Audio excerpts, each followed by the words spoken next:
Disrupted, the podcast for those who are done performing, done people pleasing, and done living life on autopilot. I'm your host, Leticia, the Survival Mode Disruptor, and this is where we create disruptive, unapologetic transformations for those who are ready to exit survival mode and reclaim their power. Every episode is your permission slip to burn the rule book, break the cycle, and finally build a life that feels like yours. So let's disrupt everything that's holding you back and start living life on your own terms. This is your trigger warning. This podcast is raw. It is real and it doesn't sugarcoat what it means to survive trauma, abuse, mental health battles, or even the aftermath of living in survival mode for too damn long. What you hear on Survival Mode Disrupted includes unfiltered stories, graphic details, and a vulnerable truth that may trigger some of the audience. Please prioritize your emotional safety. If something feels too heavy, pause, breathe, come back when you're ready, or not at all. Your healing is yours to honor.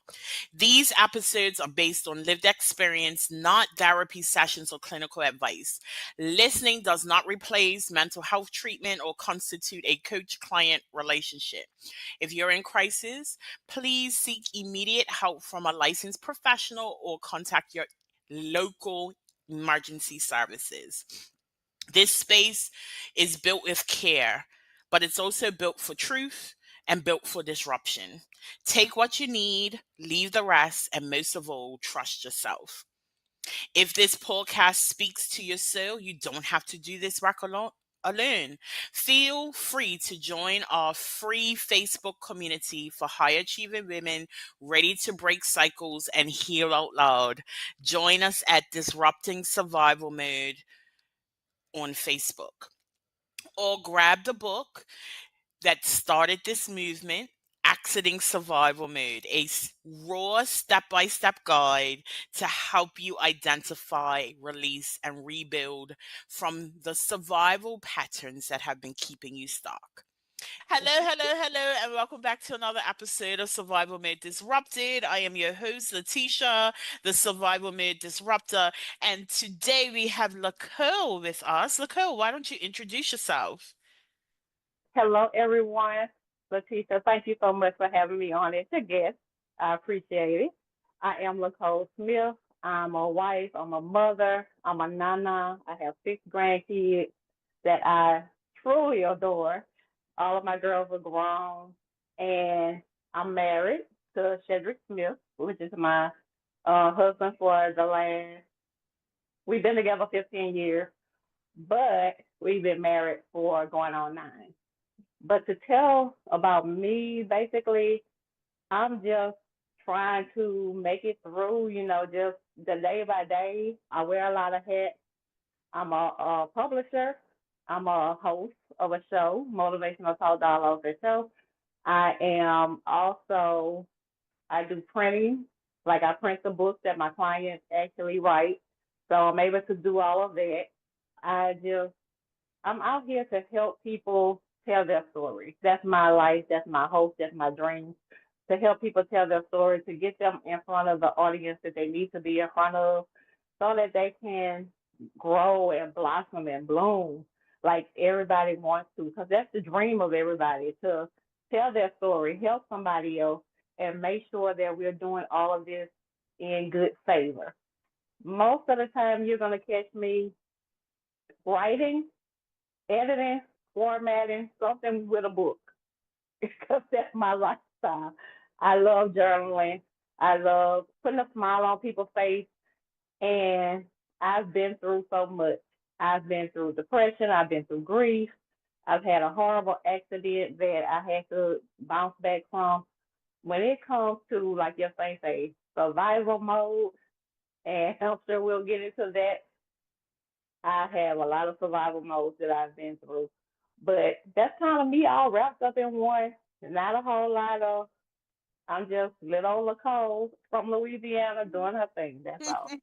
Yes, I love it. And I love the fact that you proudly wear all of these hats. So let's kick it right off. How would you describe survival mode? Survival mode to me is getting in there and making it happen. No matter what you're going through, no matter how hard it gets, no matter how difficult it seems, if you got to stretch and claw your way out, that is what you do. Because at the end of the day, you're trying to reach that light at the end of the tunnel. And that's my survival mode. Each day, I am focused on being the best version of LaCole that I can be. And that takes focus because a lot of times we look at things and we say, oh, I can't do that. Well, that's not in my vocabulary. I used to struggle with trying to survive. I was thinking, I felt like I was drowning, like everything was just taking over and taking charge. And I was like, all you have to do is swim, girl. Get your little self out there and swim and tackle those waves. When they come, you know how to balance your body out for to do it. And that's what I do. So survival mode is all I know right now. I appreciate that, and I love the fact that you use water as an analogy. I often tell people when you stop fighting the current, you stop drowning. And that's true. That is very true. Yeah, sometimes you just have to go with the flow until you can do something different. So, Nicole, tell us your story to and through survival mode. Well, it actually started 2011. I had a horrible accident. I was hit by two 18-wheelers. One hit me from behind, the other one hit me head on. The motor of the automobile was actually laying on the ground on the highway. And I just thought that I was all broken up and I thought I was about to leave out of here. I had a cup of water that actually was sitting open. It didn't have the top on it. So the water splashed on my face. So I just started, blood was everywhere. I was bleeding. I was freaking out. I was panicking. And I'm touching myself all over trying to figure out like where am I bleeding? What's going on? What really happened? Because I actually saw the first truck hit me, but I wasn't even thinking about the second truck when it hit me. The automobile is smoking. My cousin had to actually help get me out of my seatbelt so that I can get out of the vehicle. And I'm so grateful for that. I did have some damage to my hip. My back was fractured in both directions. They told me if I would have fallen, if I sneezed, if I twisted wrong, I could have been paralyzed. So they were telling me it might be a chance that I wasn't going to be able to walk. And my mind would automatically went into this cannot be my life. I cannot do this. So in my mind, I'm thinking if I can just get to my dad, I know how strong my dad's faith is. I know how mighty his prayers are. If I can just get my dad here, I know I'm gonna be able to walk. And whatever y'all are saying, I am not accepting it. So my dad came, and when he told me everything was gonna be all right, I knew everything was gonna be all right. The pain wasn't all right, but I knew the end situation was gonna be okay. And you go into a place of, I guess you could say, hiding because you mentally gotta get your thoughts together. I'm a mother of four beautiful girls at that time. I don't have time to not be okay.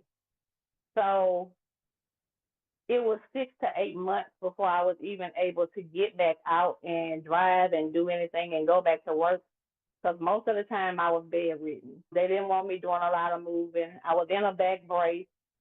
The injections that I had to get, I had to go to the doctor, get the injections in my back to try to relieve some of the pain.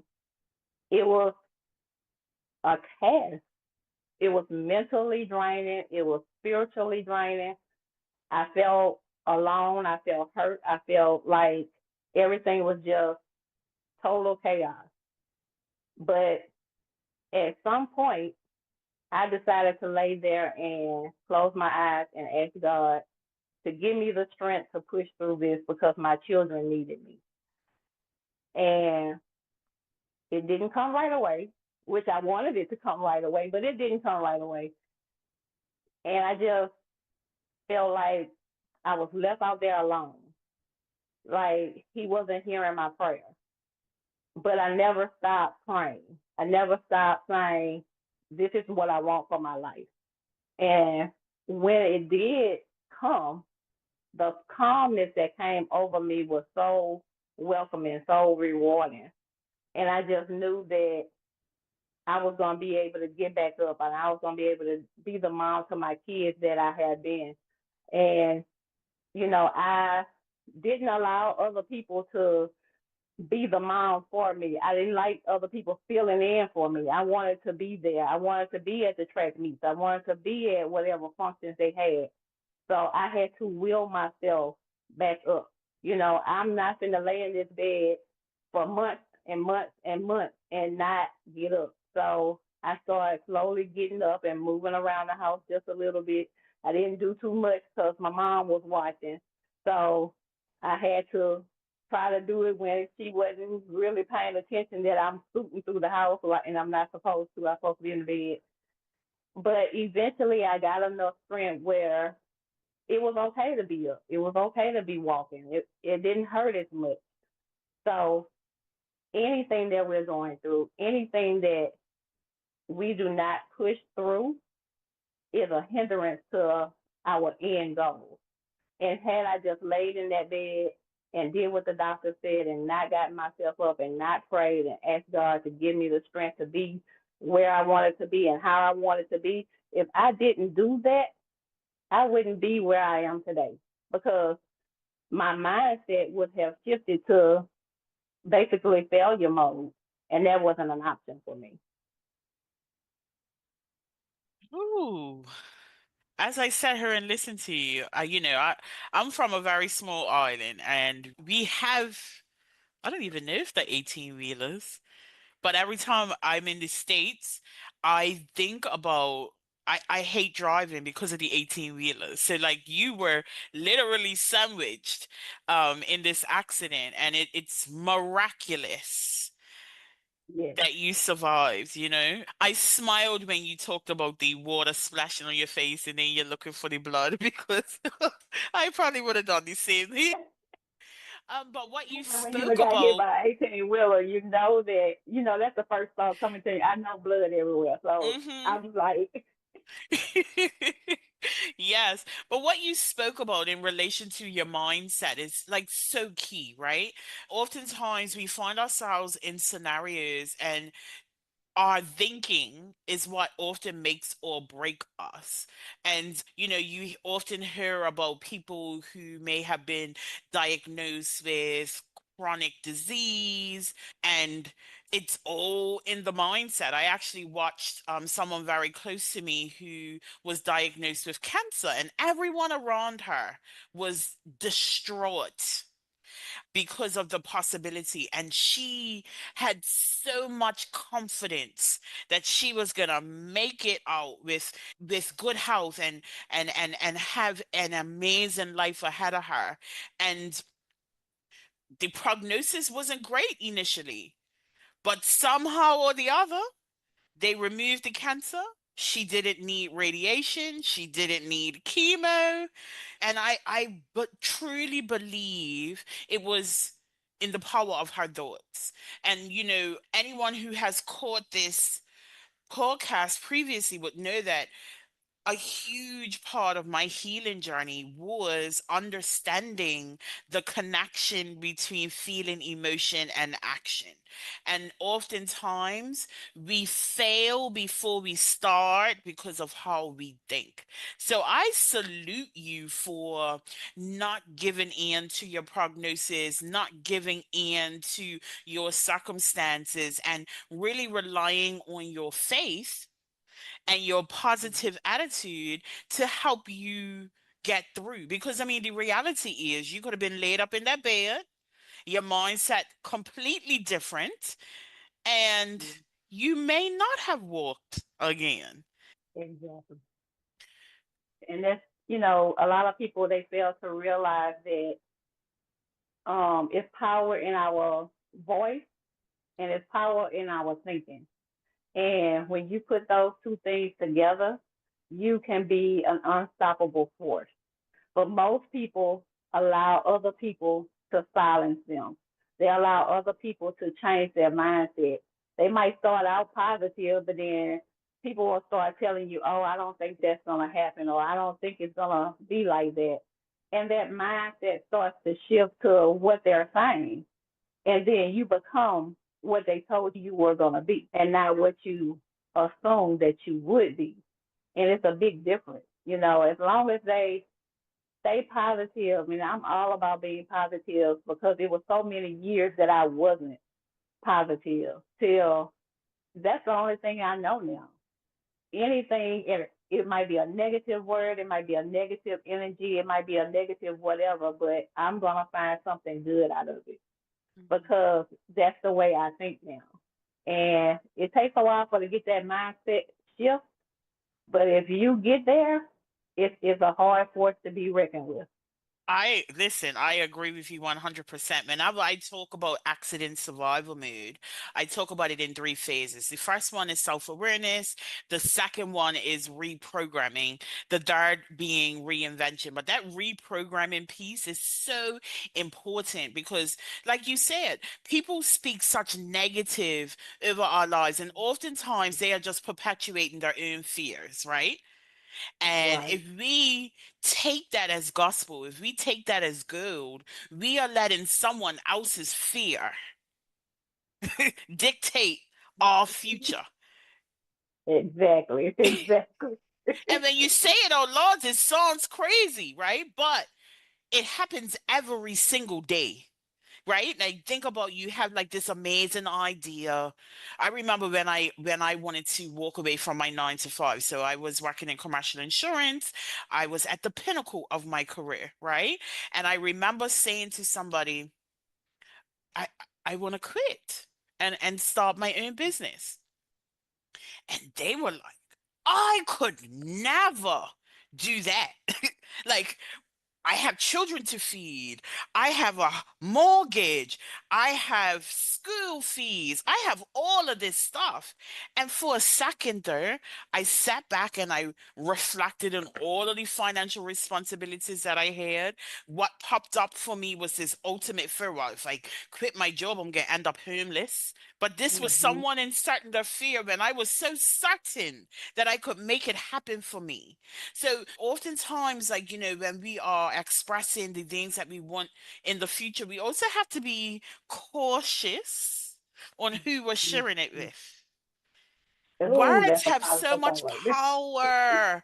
Words have so much power. And it doesn't even have to be your spoken words that slow you down. It could be someone else's Right. that plants the seed of doubt in your head that Hmm. stops you from moving forward. Walking away from my career, my biggest fear was ending up homeless. Look, oh, I ended up homeless.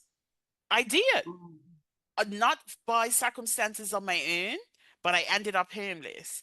Had I known that, and I in that space where I'm giving in to someone else's fear, I would have never made the jump. My Right. homelessness, though, gave birth to an amazing opportunity. I ended up traveling full time with my family for 2.5 years as a result of my homelessness. Had I been working, look who, I would not have been able to get on a plane and slow travel through Europe.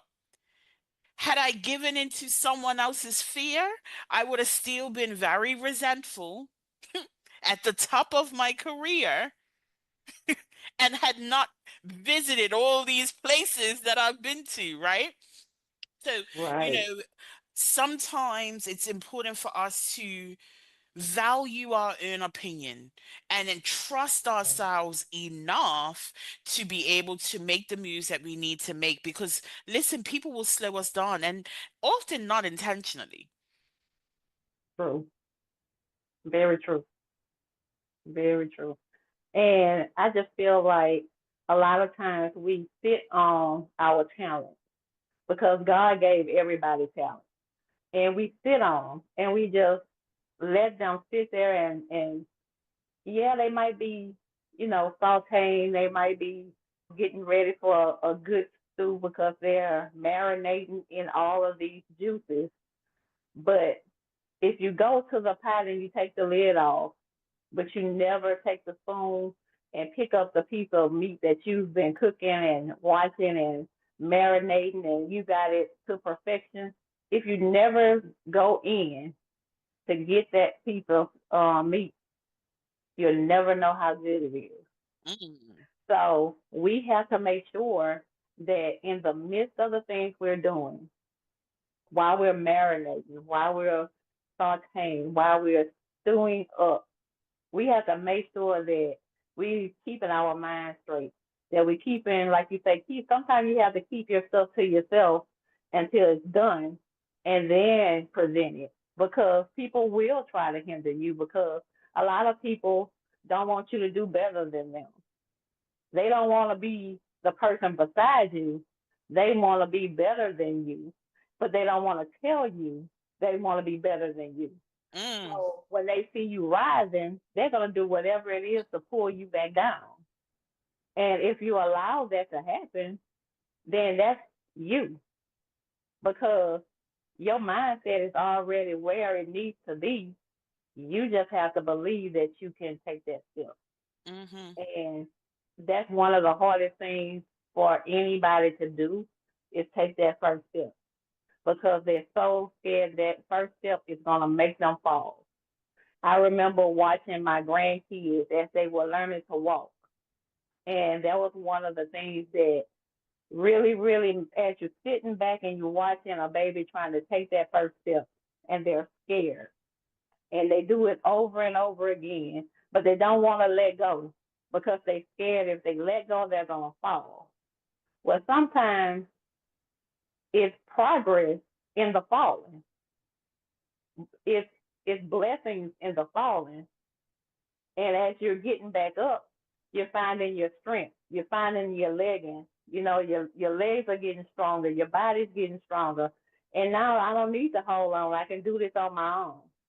But if you never let go, you're gonna be right there on the side of that chair, right there on the side of that sofa, just sitting there watching everybody go by. And especially when when they used to be running around and all the older grandkids running around. And my youngest grandbaby, he wanted so badly to run and play with the other kids, but he was scared to let go of the sofa. He was scared to let go of the chair. He didn't want to let go of our hands. And one day he was taking steps, and I slid my hand out, and he didn't know. And when he realized that he was away from me and I wasn't holding him anymore, he's been walking since that moment. He was scared to let go, but when he realized, oh, nothing happened when I let go. I'm doing what I want to do. I can keep up with everybody else, and I'm just as good as them. I can do it, and he was able to, and he hasn't stopped since. Mm. So, and Probably running you he's three, ragged. he's 3 years But you know old what? now. So, Yeah, you bring up such an interesting point because, right, like when we watch toddlers, when we watch babies experience the world for the first time, like from newborn, everything is new to them. And yes, they may have some fear, they may have some hesitation, but what I love about children and particularly toddlers, they do not let it stop them. And somewhere along the way, as we grow, as we mature, we lose that ability to be so resilient. right. And I believe it has a lot to do with again our mindset, right? So we Mm-hmm. start conjuring up stories about what it means to let go and take that first step. But as you said, they fall, but they find the strength in getting back up. And with everything in life, if you learn to extrapolate the lesson, You are Yeah. never at a disadvantage. I remember early in my healing journey, I read The Value of the Valley by Ian Levinson, and that is one of the things that she spoke about very heavily. Instead of questioning why I'm going through this, question what am I learning from this? You learn a lot about Right. yourself. You learn a lot about your environment. You learn a lot about the people around you when you are willing to fail. And the thing is, just like similar to perfection, right? We aim for perfection even though we know it's an illusion. We aim to never fail even though we know it is part of life. We need to Right. embrace every part of life and learn how to take the positive so that we can continue to grow and we can edify ourselves through our experiences. And then we don't fall victim to our circumstances. We are a victor of our circumstances every single time. Right. Every time. And we just have to believe that we are strong enough to do these things. And like you made a valid point. Babies come and everything is new to them. They have no sense of being scared. They don't worry about anything. They're not stressing over anything. They're not dependent on any person but their mom or their dad to come and make sure that they're being fed, to make sure that they are being clothed, to make sure that things are going the way it's supposed to be. They have no worries, no cares, no fears. And like you say, at some point as we start to grow up, we put these things in our lives. We allow these things to come into our spaces. They were never meant to be there to begin with, but we allow people to start chattering. We allow people to start saying.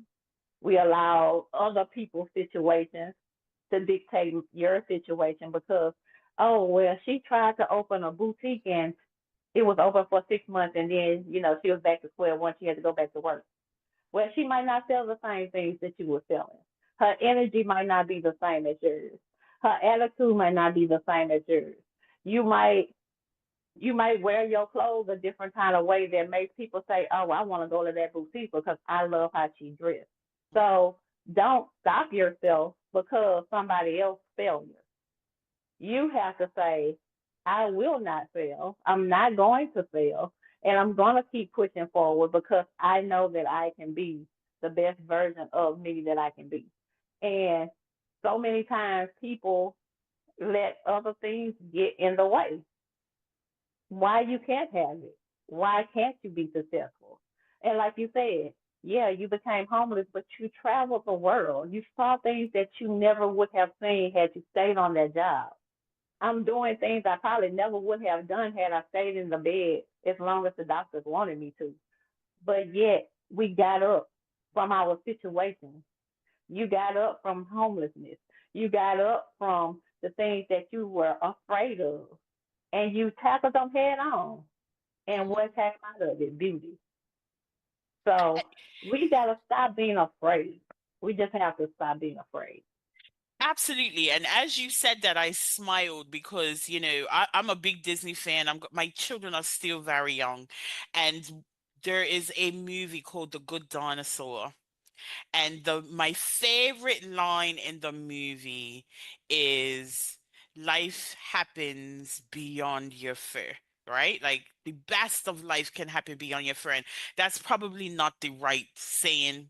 I can't think of it in this moment, but it's essentially that, right? Like we stop Right. ourselves, we let our fear be a barrier, and we don't get to experience life in its fullness because we let fear take over. And when we get to the other side of the things that were most fearful, is that's when we can really appreciate life from a different perspective, from a different point of view. It allows us to really expand when we can get beyond our fear. Miss LaCole, listen, I enjoyed this conversation. So tell us a bit more about what you do and how we can find you online. where I am the CEO and founder of AL Publishing and Consulting. And what we do, we specialize in helping people find their voice. So I'm an author mentor. I teach people how to write their books. I'm a ghostwriter. I do editing. I do formatting.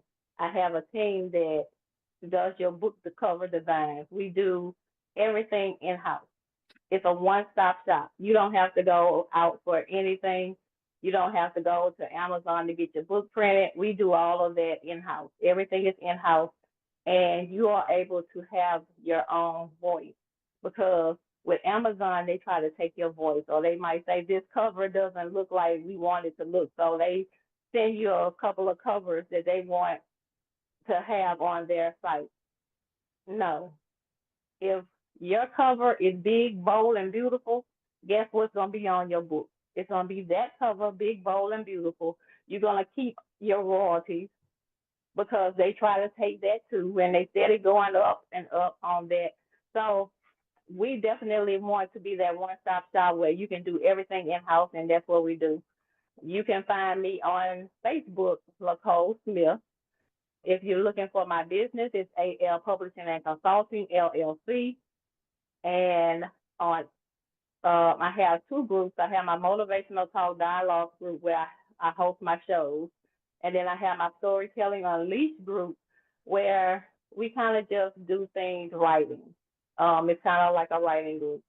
I have my Instagram, which is author underscore LaCole Smith. And then I have YouTube, which is AL Publishing and Consulting. So those are the places that you can find me on social media. Okay, we'll make sure all of that information is in the show notes. So, LaCole, before we wrap it all up, one key takeaway for the audience. Keep pushing.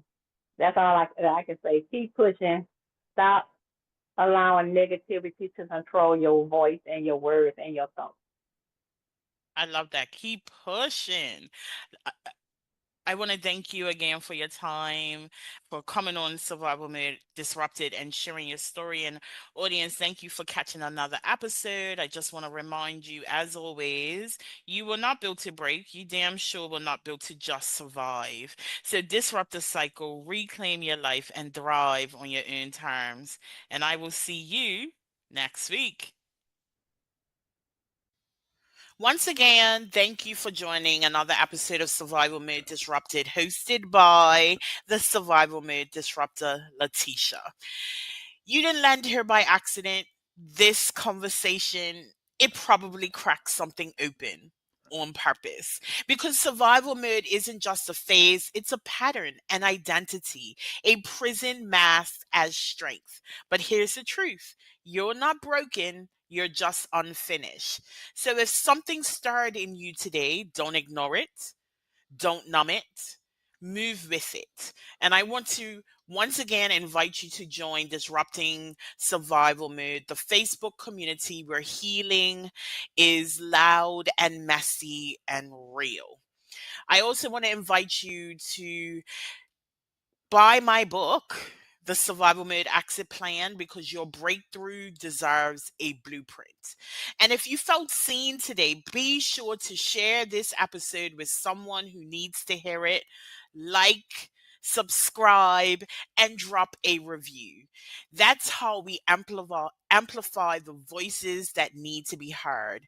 And remember, this isn't about fixing yourself. This is about finding yourself again beneath the rubble. Until next time, choose ease, choose power, choose you. This is Survival Mode Disrupted. Let's keep shaking shit up.